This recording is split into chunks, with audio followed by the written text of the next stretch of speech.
Olá, sejam bem-vindos ao videocast da disciplina Sociedade, Cidadania e Diversidade. Meu nome é Mirela Bravo, eu sou professora dos cursos de Comunicação Social aqui da FAESA Centro Universitário e mediadora pedagógica desta disciplina.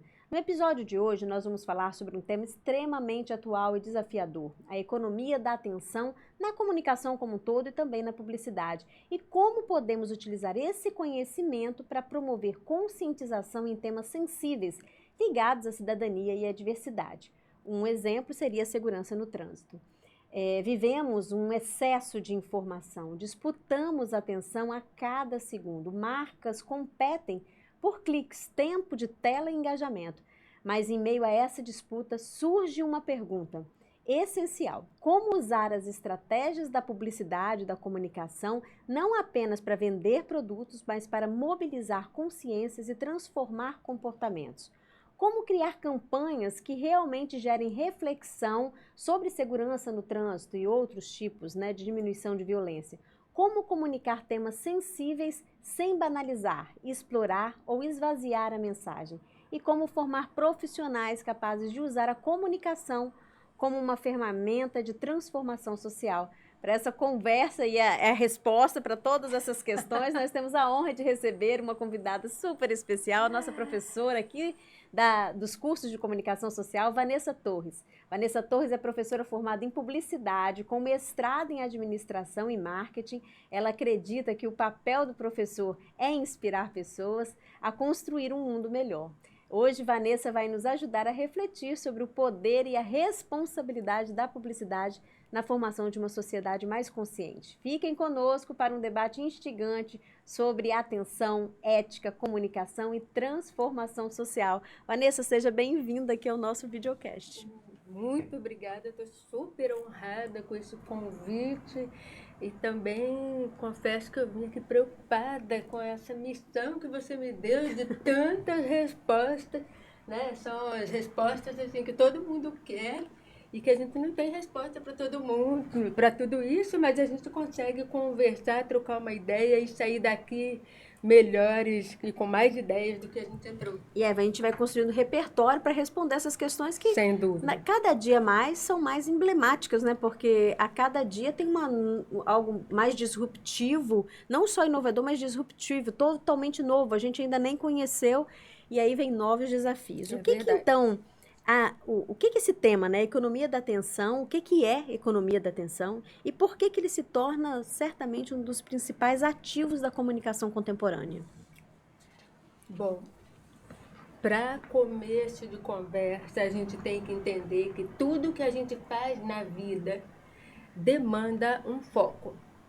A gente vive num mundo que tem milhões de estímulos a todo tempo, de todas as fontes, e que estão exigindo da gente algum tipo de ação. Então a gente precisa filtrar isso para identificar, tá? Para onde eu vou olhar, o que eu vou olhar, o que eu vou prestar atenção. A publicidade, ela vive exatamente de primeiro, antes de eu conquistar a tua mente, o seu coração e o seu bolso, a primeira coisa que eu tenho que dizer é: ei, eu estou aqui, né? Eu tenho que me destacar no meio da multidão de estímulos que a Ofertas, gente né? tem, né? E nós vamos chamar aqui de estímulos, né? Porque são de muitos tipos, não só ofertas, mas coisas que estão demandando um aprendizado, um conhecimento, uma nova consciência, não exatamente, não sempre só uma compra, né? Ou com a mudança de um comportamento, por Sim. exemplo. Então, a economia da atenção é um termo que nasceu com um cara que se chama Herbert Simon, que é um economista, e ele, inclusive, ganhou um prêmio Nobel de Economia. E ele tem uma outra contribuição também importante, que eu vou falar daqui a pouquinho, que é o seguinte: ele disse assim, que nessa, nesse mundo de excesso de estímulos, de informação, tem uma oferta muito grande de informação e do outro lado você vai ter uma escassez de atenção, né? Aí a outra complementação dos conhecimentos de Herbert Simon são o seguinte: ele trouxe para a gente um conceito, e ele é um dos criadores, é uma das bases dos estudos de psicologia econômica, economia comportamental, ciências comportamentais, e ele trouxe uma ideia muito maravilhosa, que é a da racionalidade limitada. Então, o que Simon explicou para a gente? O que ele traz? É impossível a gente dar atenção a tudo. Quando ele traz o conceito de racionalidade limitada, ele está falando que ele está confrontando uma ideia da economia clássica de que os seres humanos tomam decisões racionais para maximizar os seus benefícios e satisfação. E Simon vem dizendo, olha, é impossível ser 100% racional, porque nós somos também afetados por fatores emocionais e nós consistentemente temos erros de decisão. Nós tomamos muitas decisões equivocadas. Sim. Se nós fôssemos completamente racionais, nós não teríamos uma série de comportamentos que não são exatamente benéficos para a nossa vida. Se todos nós fôssemos racionais, seria muito fácil.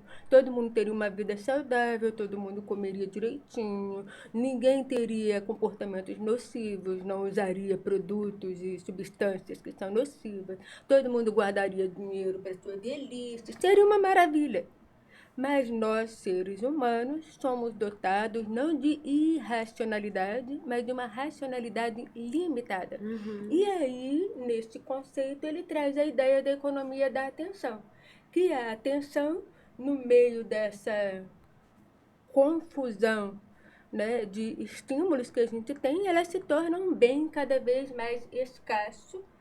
E então as empresas cada vez mais estão disputando por esse bem escasso que é a nossa atenção. E seria exaustivo se nós não existirmos, né, dentro dessa racionalidade limitada, porque imagina, se todo que eu for agir durante um dia inteiro, eu pensar, não, isso aí eu não vou escolher essa parte agora, porque isso não condiz, seria inviável uma coisa assim, né? Exatamente isso, é inviável. Então, nós somos guiados por vieses comportamentais, que são regras de bolso, vieses e heurísticas. São regras de bolso automáticas que a gente usa sem nem sentir e quando vê já foi. E vem da onde esses vieses comportamentais? Eles vêm da nossa vida e vêm da nossa forma humana. Então, tem algumas coisas que já foram identificadas, como, por exemplo, o próprio viés da escassez, né? Você acreditar que uma coisa vai acabar rápido, vai ter pouco, que você precisa aproveitar rapidamente, faz com que você haja de uma forma automática para querer comprar aquele negócio, por exemplo. É um viés que se usa demais e muitas pessoas caem nisso. E eu caí nisso na pandemia. Ai, Eu fui ao supermercado, comprei tanta coisa, não tinha nada a ver. então, acontece muito. Eu achei que o mundo ia acabar, não ia ter mais produto. Comprei um monte de coisa em conserva que a gente não comia lá em Claro. casa. Depois eu tive que desfazer daquilo. Claro, estão explorando o seu medo. Sim. O que o seu organismo faz, o que o seu cérebro faz. Vamos nos preparar para um período difícil. Pronto. E aí tudo aquilo que não enchia os seus armários, que não tinha a menor importância de você encher o seu armário com, por exemplo, leite, não é? Agora você está com o armário lá lotado de leite com medo de faltar. No mercado hoje, funcionando normalmente, não é a menor necessidade de você fazer isso. Não é racional você fazer isso. Mas você age por esse viés da emoção e do comportamento. Da então. emoção. E é isso que a publicidade usa? Muito. A publicidade, eu costumo brincar assim, né, que os economistas acreditavam que os seres humanos poderiam agir racionalmente, mas na verdade, gente, vamos ser honestos, né? Essa foi uma ideia que serviu para explicar muitos movimentos de mercado e depois, com o tempo, a gente vai entendendo outras coisas, que a emoção também faz parte de tudo isso, né? Aliás, como diz o Byron, a razão é escrava da emoção e ela existe para justificar as experiências emocionais. Olha que coisa linda. Não é chique demais isso? Então, são as duas coisas juntas. É impossível você separar. E aí eu brinco que enquanto os economistas defendiam essa ideia do ser humano totalmente racional, os publicitários sempre souberam que a chave está no emocional. Os publicitários sempre falaram por aí. E aí uma forma que a gente tem de fazer isso é descobrir, por exemplo, sentimentos universais. Esses sentimentos universais de, por exemplo, medo da morte, o desejo de ser especial para alguém, essa necessidade de sentir que você cresceu na vida, a independência, a ligação com a família, esses são sentimentos universais e que são amplamente explorados pela publicidade. E quais são os limites éticos de uso desses sentimentos universais? Nossa! Com a professora de ética em publicidade. Nossa, você tem 3 dias? Você tem um semestre inteiro? Tem princípios gerais aí que a gente possa orientar? Olha, a gente diz que os princípios éticos passam por você ter consciência, sabe, daquilo que deve ou não ser feito. E passa também pela tua liberdade de tomar decisões, o que você vai dizer, o que você não vai dizer. E passa também pela tua noção de responsabilidade, que é o seguinte, é a noção que você tem das consequências dos seus atos na vida dos outros, de como aquilo que você faz e diz e propõe pode afetar a vida dos outros. Então, o limite ético da exploração dessas emoções, ele é sempre muito tênue. Você tem que ser muito cuidadoso. O profissional de comunicação, qualquer profissional, qualquer médico, qualquer engenheiro, quando vai tomar uma decisão a respeito de uma coisa, ele precisa pensar nisso, sabe? Quais são os efeitos dessa minha decisão na vida de outras pessoas? Então também a ética envolve essa racionalização que você traz lá no início, limitada. Ela não vai envolver só isso, que é você entender que aquele ato não é correto, mas ter a sensação dessa responsabilidade também. E aí talvez envolvendo até um pouco de empatia e outras soft skills de pertencimento, de se entender como parte de um processo, de se entender como cidadão de um mundo, independente de você estar sendo profissional, mas ali como profissional você tem que agir pensando num social o tempo inteiro. Isso não é só racionalização, é também envolvimento de emoções. Com certeza, nada do que você faz como profissional fica só ali. Tudo que a gente faz como profissional, que a gente fala, que a gente decide, que a gente propõe, a gente tem que pensar em soluções para a humanidade. Isso vai ter um efeito. Espera-se que esses efeitos sejam sempre positivos, mas às vezes não é. Aí você tem que ter humildade de reconhecer que, olha, por esse caminho não está dando certo. Sim. Então você tem que estar sempre aprendendo. Mas eu acho que essa noção da responsabilidade para o debate da ética, ela é fundamental. É você saber que tudo que você faz tem impacto na vida de alguém.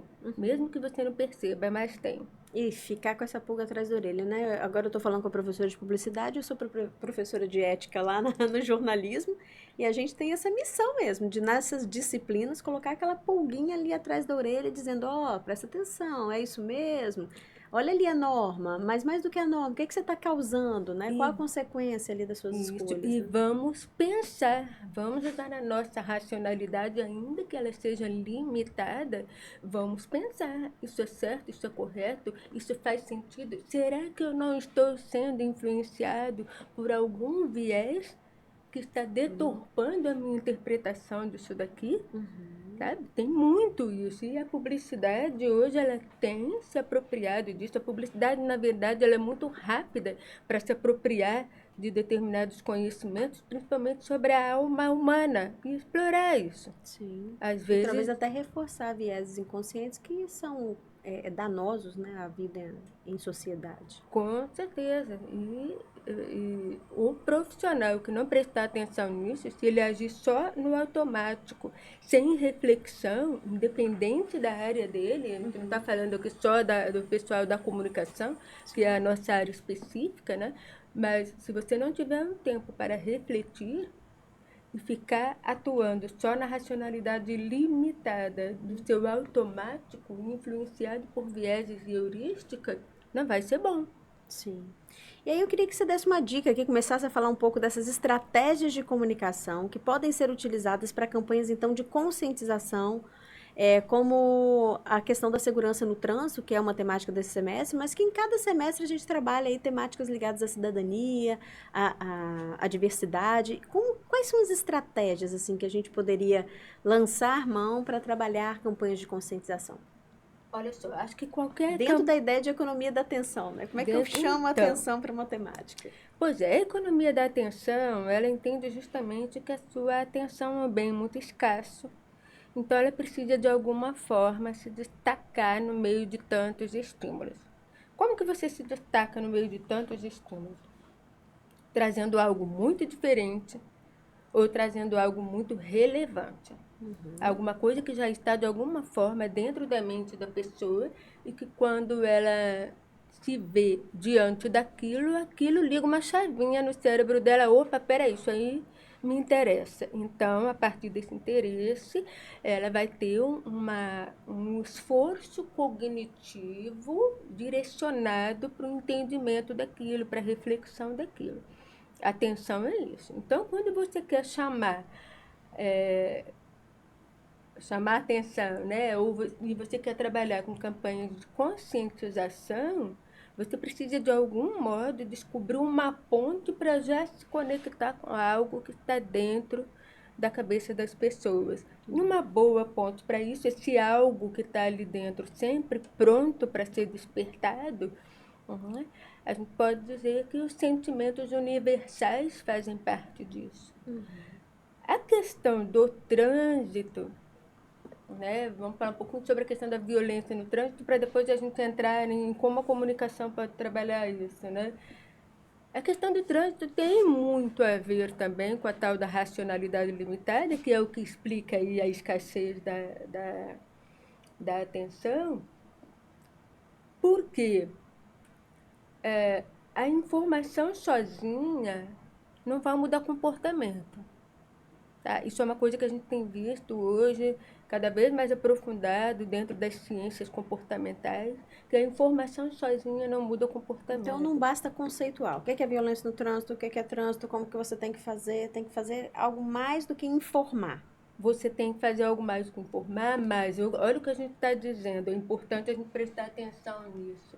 A gente está dizendo que a informação sozinha não muda comportamento. A gente não está dizendo nunca, muito pelo contrário, que a informação seria de algum modo dispensável, de jeito nenhum. A outra coisa que a gente tem que compreender é o seguinte, dentro da racionalidade limitada, é aquela ideia de que, se nós fôssemos todos racionais, a informação funcionaria, seria suficiente para mudar o nosso comportamento, e nós não teríamos esses comportamentos todos que podem ser nocivos. Sim. Então, as pessoas...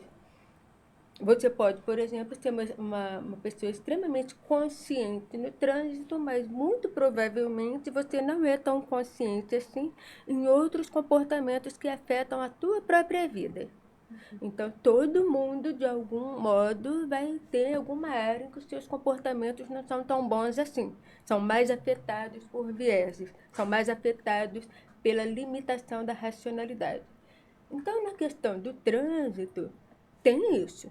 Muitas pessoas vão agir no automático, na pressa, no viés, no eu quero chegar primeiro, na sensação do poder. Tem muitos fatores que impactam aí a questão da educação no trânsito. Mas a gente tem que entender também todo o processo comunicacional, especialmente o da publicidade. A publicidade talvez seja entendida como uma mensagem que quer gerar um comportamento rápido, uma resposta rápida. Ah, eu vi isso, achei legal, vou comprar. Não é assim. Publicidade precisa ser entendida, assim como o jornalismo, como um processo educativo. É um erro a gente esperar um resultado muito grande e consistente a partir de uma única campanha publicitária. É um processo educativo, e como todo processo educativo, ele se baseia também na repetição. Ah, isso é legal. para a formação da consciência. Uhum, porque aqui a gente está propondo que os alunos façam projetos de ação de conscientização, são ações de conscientização. Então, por exemplo, não adianta só fazer, vamos supor, um panfleto, um e-book, mas eu tenho que fazer com que esse e-book gere uma outra reflexão, uma reflexão ou que aquilo seja usado dentro de um processo maior. Por exemplo, eu posso fazer o panfleto, mas eu vou a uma escola, eu desenvolvo alguma atividade com aquelas crianças que elas brinquem relacionada ao trânsito. Aí eu entrego o panfleto, aí eu converso com elas, daqui a pouco eu chamo os pais. Então é um processo que envolve diversos atores, essa seria uma ação completa de conscientização. Então você tem a parte escrita que informa, mas você tem a brincadeira que relaciona conceitos, você tem uma fala já mais adulta com os pais que reforça esse conceito, que vai se replicar também com as crianças. Então, uma ação completa de conscientização deveria envolver diversos meios e uma ação que envolvesse os diversos atores envolvidos ali, que fizesse tocar os diversos atores. Não dá para você esperar resultado de ações pontuais. Porque toda a nossa vida está dentro de um contexto social e todo contexto importa e importa muito. O ambiente importa muito, a arquitetura de decisões importa muito, a forma como as coisas são colocadas para nós, interpretadas por nós, importa muito. Então, voltando especificamente à questão ali da educação para o trânsito, ela tem que ser contínua. E ela tem que envolver tudo, ela tem que envolver gerações, ela tem que envolver políticas públicas, ela tem que envolver até a forma como a gente pensa a sinalização externa, a forma como a gente pensa, por exemplo, a construção de estradas, de calçadas, de ruas, de sinais, de placas. Sim. Então, é uma coisa muito complexa e a publicidade sozinha com ações pontuais não vai dar conta, mas de modo algum ela é dispensável. Mas talvez seja um pouco demais a gente esperar que somente essas campanhas tragam esse resultado. Elas fazem parte de um todo. Sim. Porém, aí pensando nisso na economia da atenção, né, como é difícil eu direcionar esse meu esforço cognitivo para entender aquilo, para parar e pensar sobre aquilo, tem uma coisa que as ciências comportamentais estão mostrando cada vez mais e que a publicidade também vem explorando isso, que é a questão da experiência. É o viver aquilo. Então, quando você deu o exemplo ali, o panfleto que vai para a escola e propõe uma dinâmica com as crianças e tal, aí sim ela se amplia, ela se potencializa e ela se completa.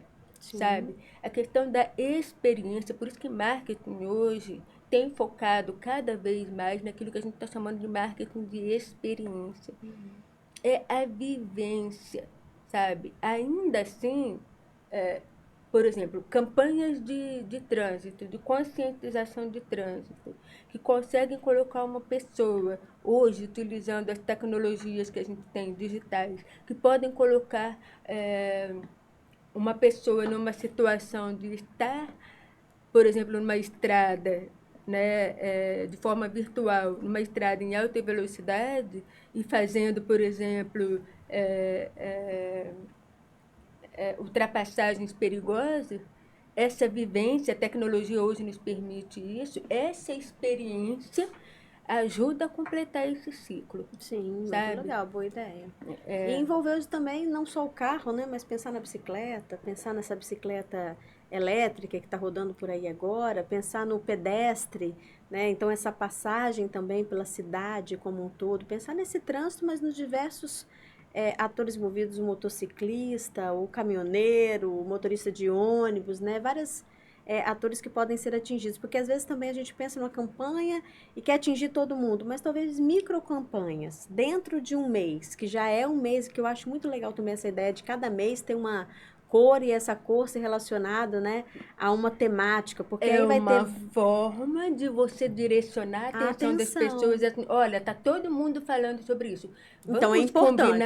Vamos combinar que agora todo mundo vai falar sobre isso, quer dizer, de uma forma ou de outra, por um meio ou outro, por um estímulo ou outro, você em algum momento vai olhar para aquilo e pensar, ó, peraí, isso merece a minha atenção. E isso é, então, uma elaboração, né, um chamado que faz muito sentido dentro da sociedade que a gente vive hoje. É muito interessante que as instituições, de uma forma geral, comprem essa ideia. Porque se todo mundo estiver falando daquele assunto, é porque aquele assunto é importante. Então, vai atingindo aí diversos gatilhos emocionais que chama atenção, né? Chama a atenção do público para esse determinado assunto. É mais ou menos o combinado assim, olha, eu sei que a tua vida tem muitas coisas para você se preocupar, mas dá uma olhadinha aqui.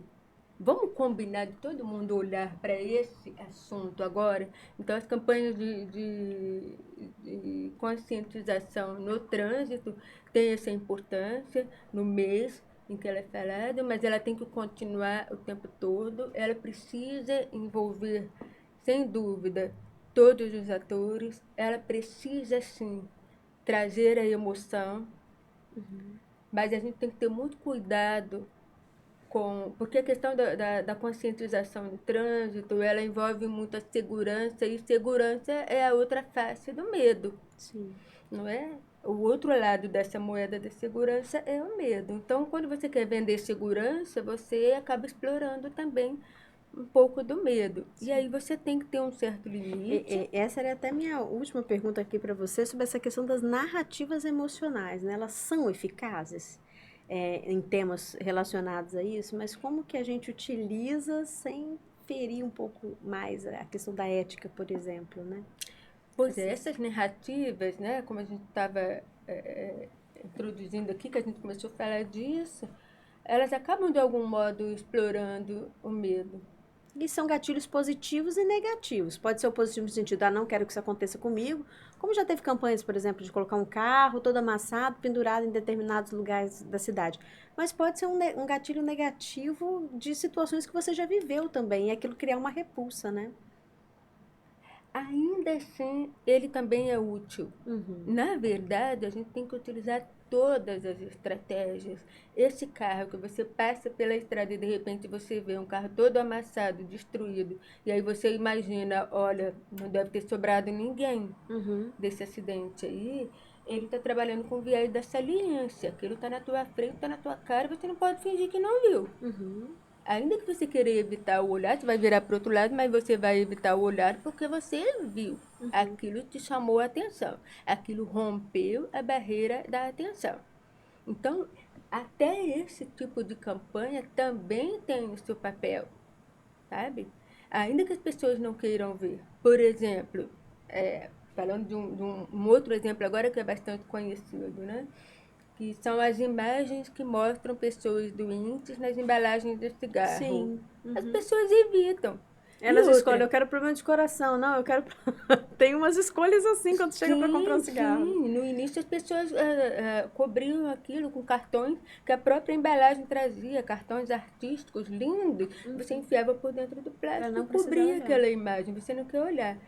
Esse estímulo, que ele é feito porque ele é obrigatório por lei, ele já está tão instituído que ele não está funcionando mais. Sim, tem que é hora de mudar de estímulo.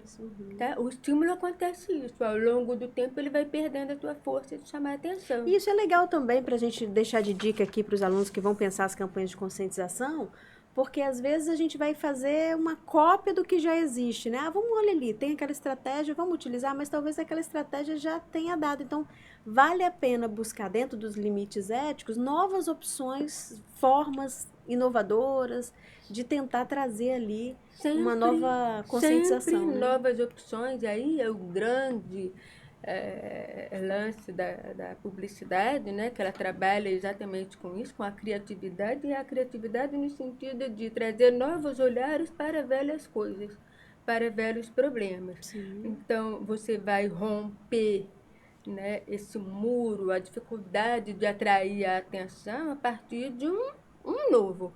Falar a mesma coisa de sempre não vai funcionar. A mesma coisa, né, que a gente educando um filho, lembrando que a educação é um processo a comunicação e a publicidade são processos de educação, é a mesma coisa que você falar todo dia para o seu filho, não faz isso, não faz isso, não faz isso, não faz isso, não faz isso, não faz isso, até o dia que você muda de estratégia e mostre para ele um modo diferente de que realmente não dá para ele fazer aquilo. O discurso repetido, em pouco tempo, ele perde a eficácia. Sim. Sabe? Então, você tem que estar É como se a gente nem ouvisse mais, eu já não, sei bloqueia, o que vai falar. bloqueia. Aí entra o bloqueio perceptivo, esse assunto é chato, não estou mais afim de falar disso. Que saco, ficar toda hora falando para mim que eu não posso andar acima da velocidade permitida. Que saco, ficar toda hora me falando que eu tenho que parar na faixa de pedestre. Tem que usar cinto. Sabe? Então, tem que sempre trazer coisas novas, mas é sempre importante cada vez mais lembrar. A informação sozinha não muda comportamento, justamente porque somos seres de racionalidade limitada. Todo mundo sabe o que uma pessoa deve fazer para manter a boa forma, para ter uma alimentação saudável, para fazer atividade física, para guardar dinheiro para o futuro. Todo mundo sabe. No discurso está todo mundo, ó, show. Todo mundo está sabendo Todo mundo falar. tem acesso. Mas vamos vir para a realidade do fazer? Vamos vir para a realidade do agir? E aí a sua indicação é promover essa experiência, né? Trazer experiência, vivências aí sobre a temática. Isso aí. Vanessa, muito obrigada. Tenho certeza que vai ajudar muito os nossos alunos a desenvolverem aí as suas campanhas. Bem, aqui hoje então a gente refletiu sobre algo fundamental, né, que é a economia da atenção. Não é apenas a visibilidade que está em jogo, é a responsabilidade. Se a publicidade tem o poder de capturar olhares, ela também pode despertar consciências em temas como segurança no trânsito, diversidade, cidadania, várias outras temáticas aí associadas. Comunicar não é apenas persuadir, é contribuir para salvar vidas e fortalecer o tecido social. Nosso agradecimento então especial à professora Vanessa Torres, nossa convidada aqui, por compartilhar o seu conhecimento, sensibilidade e propósito conosco. E a você que nos acompanhou, fica a reflexão. Como você tem usado sua atenção e mais ainda, como tem contribuído para construir um mundo melhor a partir das mensagens que cria, compartilha e consome. Até o próximo episódio.